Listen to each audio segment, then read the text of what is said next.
I'm Jackie Jing, and welcome back to the sixth and final day of Debrief Mexico Major Edition, where we have crowned our first six major champion in 2 years. Yesterday's heart-stopping semifinals had given us a grand final matchup of the Brazilian upstarts Team One and six major defending champions Team Empire. The casters, too, got in on the local action with luchador masks, perhaps foreshadowing the first map smackdown that was to come. Oh boy. It was a really important match and tournament for Lugones, who dedicated his run here to his late grandfather. The spiciness started off early, but it was almost too early for Antiro, who had to take a quick toilet break for the first 2 rounds. Oh no. Okay, well, we hope you get well soon, Parker, because this stomach-churning match could not have helped your situation. With this being a best-of-5, Team One could only help but watch as Empire picked Clubhouse, but the Brazilians started off with a multi-kill like they have been these playoffs. The Russian machine was just switching its engines on, however, and responded robustly, taking a 4-2 first half. But Empire was about to put on a clinic on its defense. Even when the Russians slipped a little, the Brazilians just could not assert themselves. Shepard will be the one to try to shut this one down as Team One assesses that the bomb site is completely open for the taking. And they will burst on in. Empire on a retake right now as they open up some of this church wall, but the Monty is in to hold them off. KDS taking some damage, down he goes. Joystick on the re-entry. Plant goes down, Scyther sees one, Levy falls two, and another will go on the pistol. How many pistol kills is Scyther going to be able to collect? The answer so far is only 2 as he duels right back, but Joystick slaps down Neskin. Wow. And it's a desperate attempt for Team One that is not answered by the rest of their team. It would be 5 rounds in a row for Empire on Clubhouse with an early 7-2 one-map advantage. But the Brazilians would be more than happy to return the favor on their own map pick of Chalet, despite Dan kicking it off with a clever 1v1. Perhaps disgusted at how Team One was dominating Chalet, and Taro had to head to the toilet once more, with Blue filling in towards the end. Team One then made it 5 rounds in a row in kind to Empire on Clubhouse, and we quickly found ourselves heading to map 3. It was there on Coastline that the frequency of the pendulum swings reached its peak.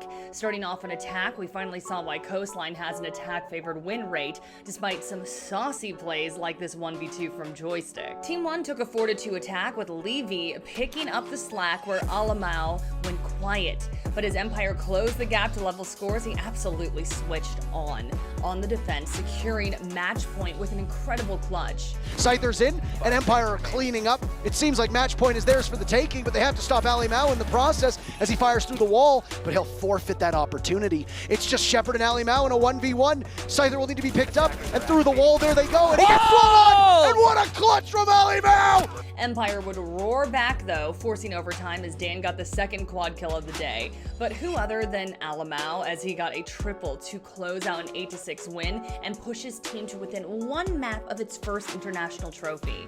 So we headed to Consulate, with everyone expecting Team One to come up top trumps after they had smacked Liquid 7-0 yesterday, and Empire had needed all 15 rounds to beat BDS.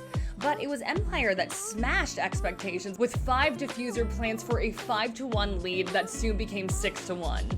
However, Team One mounted a short comeback, giving Empire flashbacks to the BDS comeback yesterday. But where Team One tried to emulate BDS almost to the letter, it was a massive play from Joystick and a massive misplay from Neskin that saw Empire win in regulation. Joystick on yellow stairs, he will try to outduel, and he does a good job of it. And all of a sudden, Empire have a fighting chance, and it gets even better for them.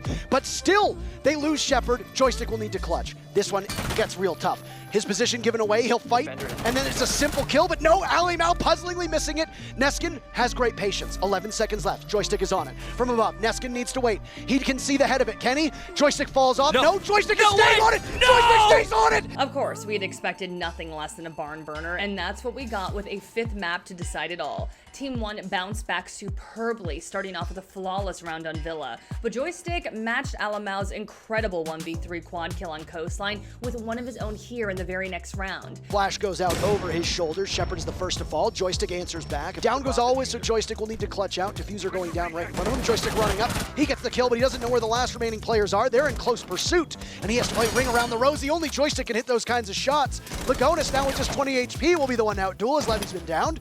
Joystick looking for the secure as he's crawling away.